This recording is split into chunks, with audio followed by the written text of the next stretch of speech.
Bonjour Mathias. Alors, la vocation, j'y pense depuis très longtemps. Personnellement, j'y pense depuis tout petit en fait. Mais je pense que c'est un désir qui s'est développé petit à petit au cours des ans et qui s'est épuré surtout de tout ce qu'il y a d'humain.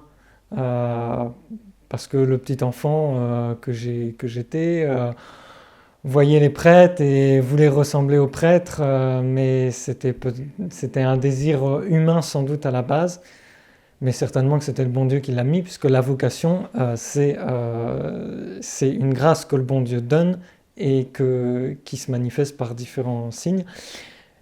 Mais c'est surtout quelque chose de divin qui n'a pas. C'est un appel du bon Dieu, donc c'est pas forcément les sentiments que peut avoir une personne qui est attirée vers le sacerdoce, parce que c'est vraiment une grâce, la vocation, de se sanctifier pour sanctifier les autres. C'est en ça que consiste la vocation véritablement, se sanctifier pour sanctifier les autres.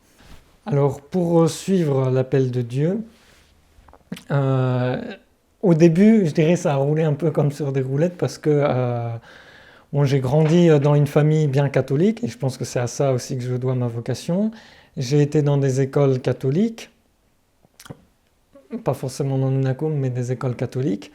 Euh, j'ai été encadré par des camps d'été, J'ai baigné dans un milieu catholique. Et donc ça n'a pas. Au contraire, c'était un bon milieu pour que la vocation se développe. Les difficultés ont survenu. Bon, il y a eu le fait de savoir où j'irai au séminaire. Et puis après, ça a été un petit peu pendant mon séminaire qu'il y a eu des difficultés. Le fait que ce soit à l'étranger, dans un pays anglophone, assez loin.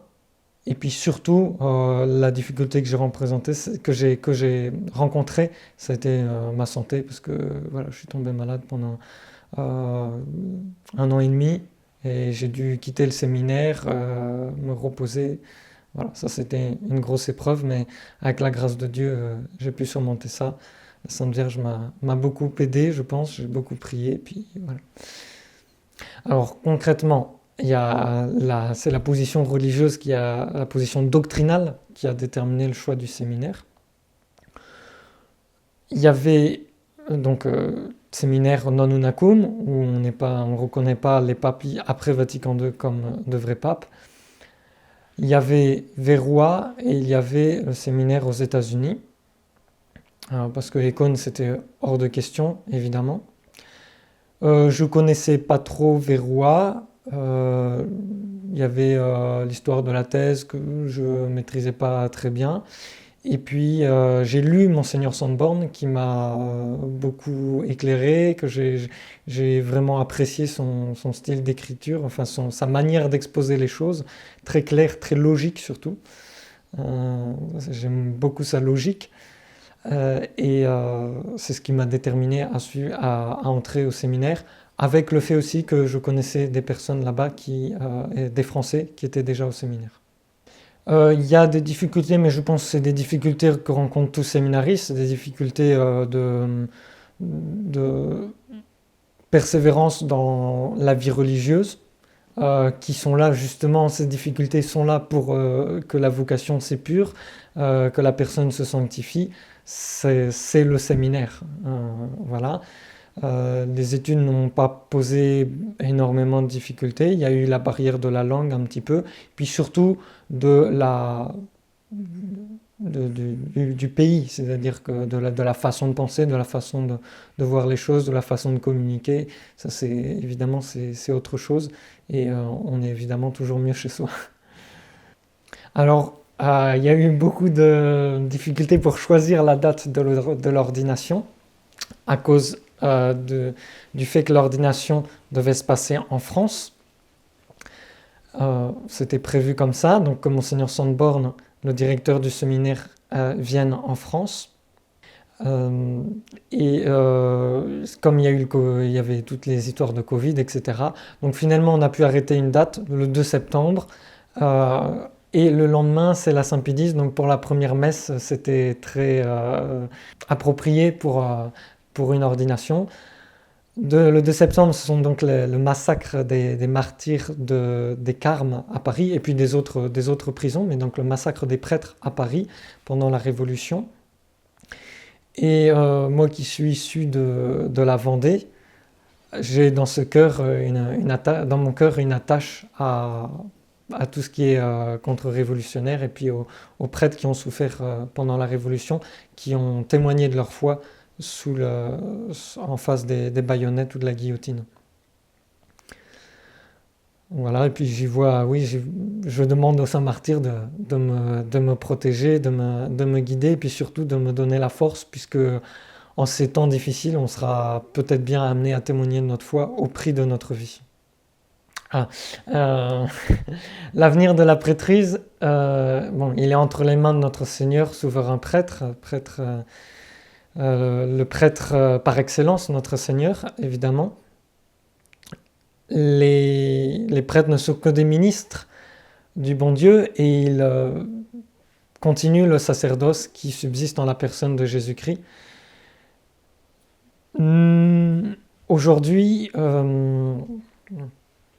il est difficile d'être prêtre parce qu'il est difficile d'avoir tout un monde catholique qui nous entoure et qui permettent l'éclosion d'une vocation.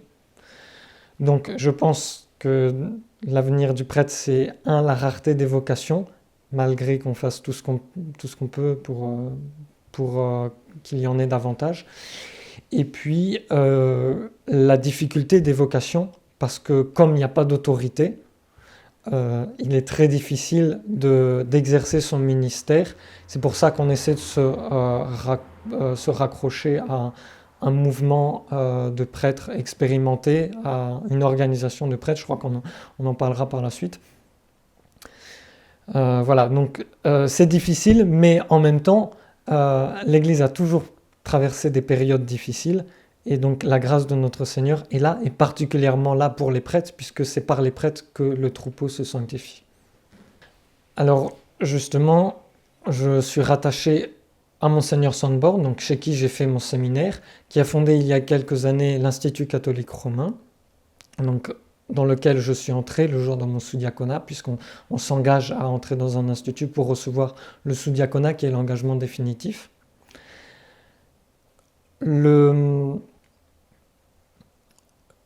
Et après, Monseigneur Sandborn m'a en quelque sorte confié à l'abbé Guépin pour que je puisse aider l'abbé Guépin dans son ministère qui est assez étendu.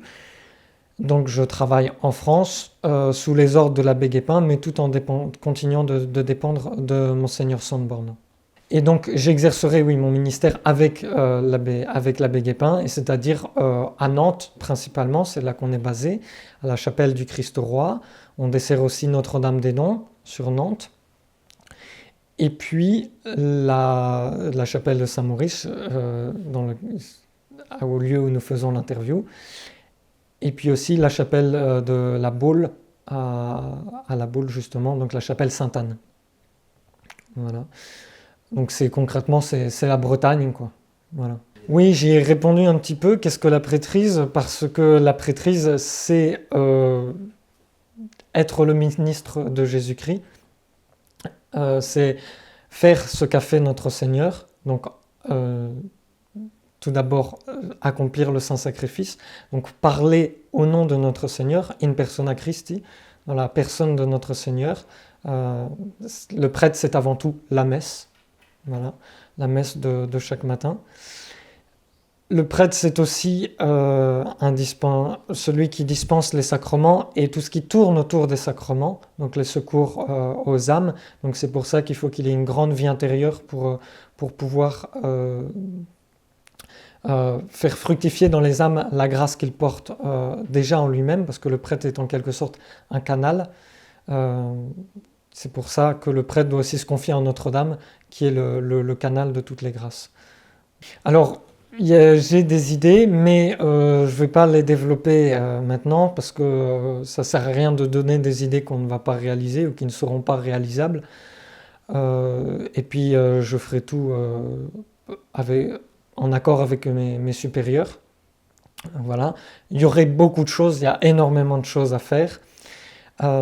Mais ce qu'il ne faut pas oublier, c'est que tout projet d'apostolat, toute vie active doit avoir pour base la prière. C'est le bon Dieu qui fait... Notre but, c'est de faire grandir les âmes dans la grâce. Et la grâce, c'est le bon Dieu qui la donne. Nous, on n'est là que des instruments. Donc c'est ce que dit l'auteur de Don Chotard, je crois, l'auteur de L'âme de tout apostolat. La prière est absolument essentielle avant toute œuvre. Voilà. Donc je ne vais pas développer les idées que j'ai en tête. Pour l'instant, je donne des cours au séminaire, donc 5 fois, enfin au moins 3 fois par semaine des cours de théologie au séminaire. Je donne des cours de catéchisme aux catéchumènes pour l'instant. Ça, j'espère qu'il y aura des cours de catéchisme un peu plus développés. Voilà, on a quelques catéchumènes pour l'instant. C'est la vraie dévotion à la Sainte Vierge Marie du Père de Montfort, qui n'est pas une dévotion particulière, mais qui est bien la vraie dévotion. Le Père de Montfort a vraiment prouvé dans son livre que la Sainte Vierge est le moyen pour aller à Jésus de façon rapide, de façon aisée, de façon par laquelle on n'est pas encombré par des tas de problèmes qu'on rencontre ailleurs. Et donc j'encourage tout le monde à pratiquer la vraie dévotion du Père de Montfort, avoir une grande dévotion envers la Sainte Vierge, envers le Sacré-Cœur de Jésus et le Cœur Immaculé de Marie. La Sainte Vierge est le remède à tous les maux, ça c'est sûr.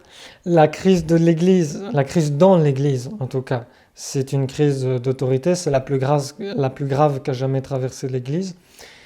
Le remède, c'est sans doute de se confier effectivement à la Sainte Vierge pour pouvoir continuer à garder la foi, comme Notre-Dame au pied de la croix, à garder la foi, à garder l'espérance, à garder une grande confiance en Dieu, alors qu'elle voyait son fils agoniser, maudit en quelque sorte des hommes et presque de Dieu, en quelque sorte je dis bien, et puis rejeté par son peuple, par le peuple que le bon Dieu avait choisi. C'est l'Église qui traverse une crise terrible qu'elle n'a jamais traversée, et je pense qu'on peut utiliser cette comparaison, puisque l'Église est le corps mystique du Christ, de même que le corps physique du Christ a souffert sur la croix, de même l'Église doit passer par la croix pour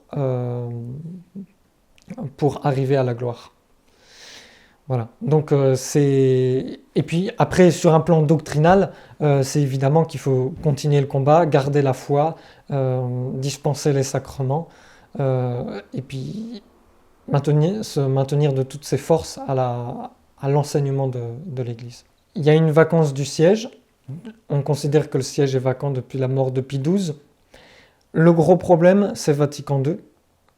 Il y a eu un bouleversement dans l'Église. Au moment de Vatican II, il y a eu des changements majeurs dans l'Église qui amènent les gens à se poser des questions. Une fois qu'on s'est posé ces questions, il faut voir à quel degré sont ces changements. Si ces changements sont seulement de surface, accidentels, il y a toujours eu des changements dans l'Église. L'Église a toujours modifié ses lois, etc. C'est la vie de l'Église, c'est normal. Elle a modifié sa liturgie au cours des siècles. Elle a tout modifié. Mais il n'y a jamais eu de changement substantiel. Et justement, si c'est un changement substantiel, c'est-à-dire un changement en profondeur dans la doctrine, dans la liturgie, dans la discipline de l'Église, là, on doit se poser une question sérieuse, à savoir, est-ce que ceux qui sont actuellement, qui ont apparemment l'autorité dans l'Église, sont véritablement les ministres du Christ qui nous dispensent l'enseignement du Christ, l'enseignement qu'a toujours donné l'Église. Or, on constate que de nos jours, l'enseignement donné par les modernistes, la hiérarchie moderniste, n'est plus du tout le même enseignement qui était donné par l'Église catholique pendant 2000 ans. La doctrine a changé, la liturgie a changé, la discipline a changé. Et ce sont des changements substantiels, des changements en profondeur. Et donc, on ne peut pas adhérer à ces changements sans rejeter ce qui vient avant. Donc, si on adhère à ce qui vient avant, on doit rejeter ce qui vient après Vatican II. Si on rejette ce qui vient après Vatican II, il faut rejeter ce qui nous donne cela au nom du Christ. Si c'était l'autorité du Christ, de l'autorité de l'Église, représentant l'autorité du Christ qui nous donnait toutes ces choses-là, on devrait accepter, on devrait se soumettre. Il n'y aurait pas de questions à se poser. Du moment qu'on se pose des questions et qu'on rejette cet enseignement, cette discipline, cette liturgie, eh bien on doit rejeter aussi ceux qui nous imposent cela avec soi-disant l'autorité du Christ, et en fait ils n'ont pas l'autorité du Christ. Alors ceux qui se posent la question de la vocation dans nos milieux. Dans nos milieux, eh bien, je dirais déjà, quand on se pose la question de la vocation, il faut en parler à un prêtre, ça c'est la première chose à faire. Il ne faut pas hésiter à aller en parler à un prêtre. Il faut prier et puis il faut garder ça pour soi. Notre Seigneur a dit on ne gêne pas les perles au pourceau, or c'est un trésor absolument extraordinaire, puisque le bon Dieu choisit ses serviteurs, il leur donne cette grâce de la vocation pour en faire ses amis. Je ne vous appellerai plus serviteurs mais amis. Donc garder ce trésor dans son cœur et puis le confier à un prêtre. Et puis après, il faut essayer. La seule façon de savoir certainement si on a la vocation, c'est d'entrer au séminaire. Donc concrètement, il faut entrer au séminaire. Et là, je dirais, il y a deux options que je conseille. Soit Monseigneur Sanborn aux États-Unis, en Floride donc pour l'instant. Et puis l'Institut Mater Boni Concilii, qui est aussi connu, qui est à Verroy, à Turin depuis de nombreuses années. Voilà. Il faut être un chrétien à 100%. On est dans une période de persécution, qui n'est pas une persécution physique nécessairement, quoique presque physique avec le vaccin. Mais ce qu'il faut, c'est être un chrétien à 100%, parce que ceux qui sont dévoués corps et âme à notre Seigneur Jésus-Christ auront toujours la bonne réponse en face de choix moraux qu'ils devront faire. Ils pourront se tromper si vous voulez, mais il y aura toujours cette tendance à choisir le plus facile qui sera surmontée a priori. Voilà. Après, bien sûr, il faut se former.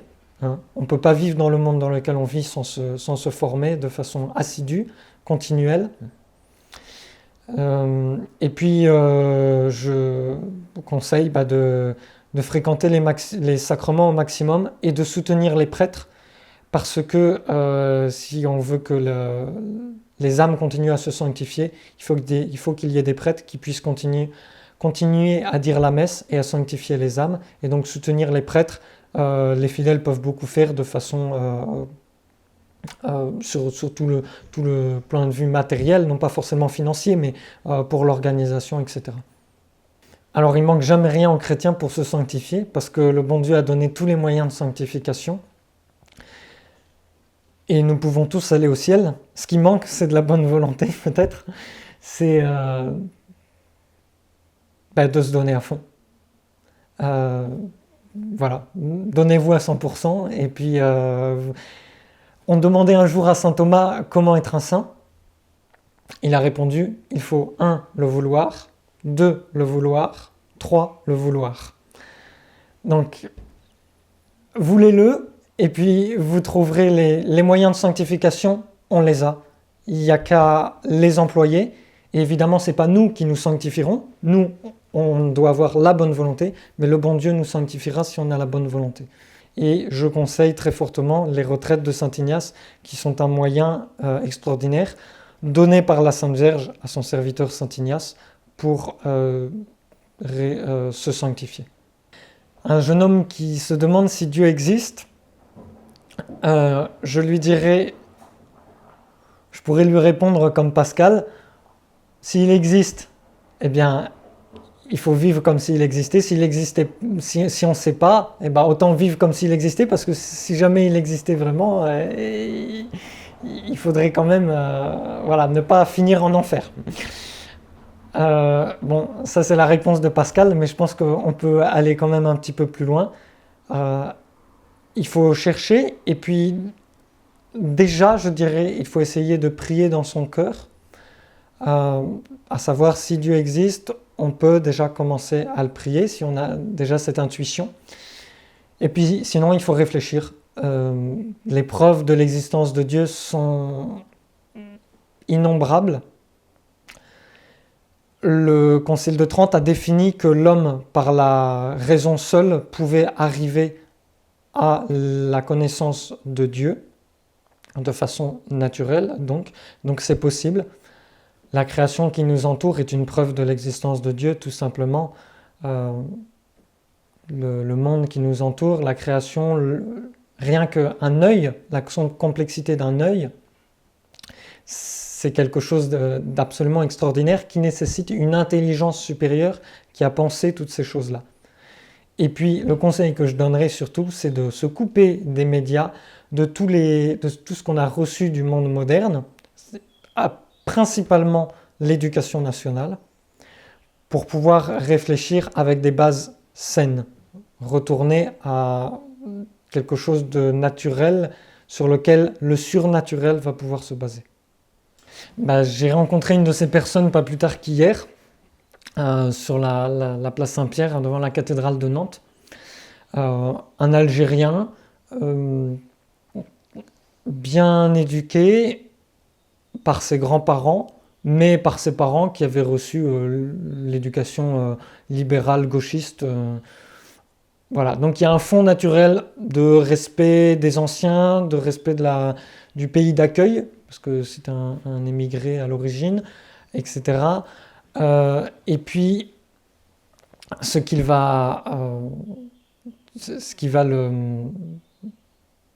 se pose la question de l'existence de Dieu, etc., etc., des religions surtout, du fait que la France était chrétienne, elle ne l'est plus, elle ne semble même pas vouloir garder les racines qui l'ont fait chrétienne. Internet va donner beaucoup, mais ne donnera pas l'essentiel.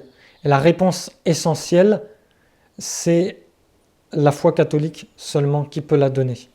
Et donc si on ne fait pas l'effort de chercher véritablement ce qu'il y a dans la religion catholique, on n'arrivera jamais à l'essentiel. Et par exemple, vous mentionnez le fait de se désespérer un peu de ce qu'on rencontre que le mal dans Dieu, que la civilisation s'écroule, etc. C'est la religion catholique va donner cette confiance, puis c'est cette ouverture sur le monde surnaturel qui dépasse totalement nos intelligences au niveau naturel, qu'il y ait une vie après la mort, qu'il y a un bonheur qui nous attende, que le fait qu'on est seulement de passage sur Terre nous éclaire énormément, dans le sens où tout ce qu'on peut penser du monde actuel, de la décadence de notre société, trouve ses raisons dans le fait que après la mort, il y a une vie où Dieu châtie les méchants et récompense les bons. Absolument, il y aura certainement un triomphe humain de quelque chose de divin, c'est-à-dire une manifestation glorieuse de l'Église sur terre, certainement, mais seul le bon Dieu peut le dire. Le bon Dieu a quand même dit, par contre, qu'à la fin, il ne trouvera sans doute quasiment plus la foi sur terre. Et donc, on voit que la grande apostasie qu'on vit actuellement est quand même un des signes de la fin des temps. Alors, un règne matériel, pas forcément, qu'elles annoncent un règne matériel, pas forcément, mais parce que notre Seigneur dit dans l'Évangile, le royaume de Dieu est au-dedans de vous. Et donc, ce que le bon Dieu veut, avant tout, c'est régner sur nos âmes. Parce que le triomphe, il sera au ciel. Alors, qu'il y ait un triomphe sur la terre, sans doute. Je vais pas m'attarder là-dessus, je ne vais pas m'attarder sur les prophéties. Il y aurait beaucoup à dire et surtout, il y aurait beaucoup d'éléments à apporter pour pouvoir expliquer. Ça, c'est tout un interview qu'il faudrait faire là-dessus.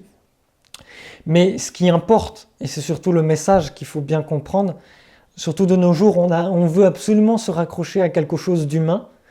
Le bon Dieu veut, et c'est vrai dans la vie spirituelle, dans le développement des âmes, qu'on se raccroche à quelque chose d'entièrement surnaturel, que nous mettons notre confiance entièrement en Dieu, même en éliminant toute base naturelle, tout réconfort naturel. C'est ce qu'ont vécu tous les saints, hein, puisqu'ils ont été privés à certains moments dans les épreuves que traversent les saints pour parvenir au degré suprême de sainteté auquel le bon Dieu les attend. Et ben, ils traversent des épreuves qui ont justement pour but d'épurer leur âme de toutes ces consolations humaines sensibles. Et c'est ce que le bon Dieu voudrait faire. C'est ce qu'il fait un petit peu avec les membres de l'Église aujourd'hui, avec ceux qui tâchent de garder la vraie foi.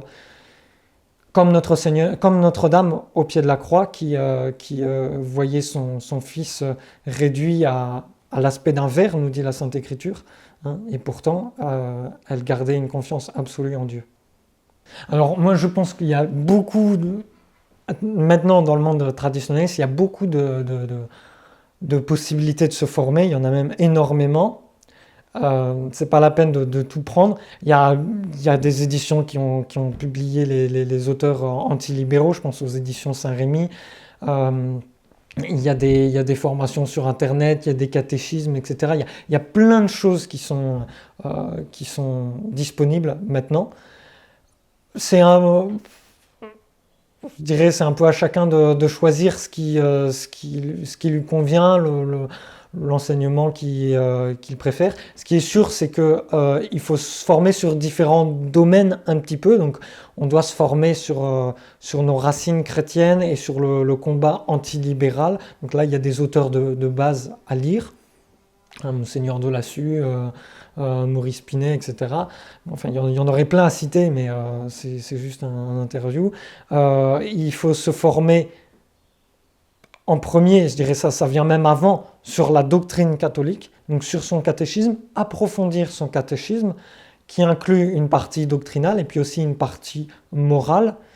Et puis, justement, il faut mettre tout ça en pratique dans sa vie, parce que Sainte Jeanne d'Arc aussi se faisait suivre par une armée de confesseurs, parce que quand elle voulait la victoire, elle demandait à ses soldats de se sanctifier pour qu'ils puissent combattre comme de vrais chrétiens. Et donc on revient toujours à ça, à notre sanctification intérieure. L'Église a toujours eu des ordres contemplatifs, des ordres actifs. Je veux dire, la vie continue comme avant dans son ensemble, c'est-à-dire que il faut faire toujours plus, ça c'est évident. Mais les hommes d'armes combattront et Dieu donnera la victoire. C'est ce que disait Sainte Jeanne d'Arc. Eh bien, c'est notre rôle à nous. Nous, c'est de combattre. La victoire, quand est-ce que le bon Dieu donnera la victoire? On ne sait pas. Est-ce qu'il y aura un véritable triomphe du Sacré-Cœur, du Cœur Immaculé de Marie? Personnellement, je pense que oui, même s'il ne sera pas véritablement marqué. C'est-à-dire on ne retournera pas forcément à une France comme il y a eu sous Saint-Louis, pas forcément. Il y aura, je pense, quand même un triomphe du Cœur Immaculé de Marie, mais à quel degré il aura lieu, à quel degré il s'exprimera dans la société, dans la vie de la société, dans la vie sociale, ça c'est le bon Dieu seul qui sait, c'est le bon Dieu qui est le maître, et nous, notre but c'est de combattre. Et donc que ce soit par la retraite ou par les œuvres d'apostolat, les deux sont liés, il y a toujours eu les deux dans l'Église, et il faut les deux, c'est normal. Le prêtre doit avoir une vie apostolique, c'est-à-dire une vie de prière qui nourrit sa vie intérieure pour qu'il puisse communiquer sa vie intérieure aux âmes.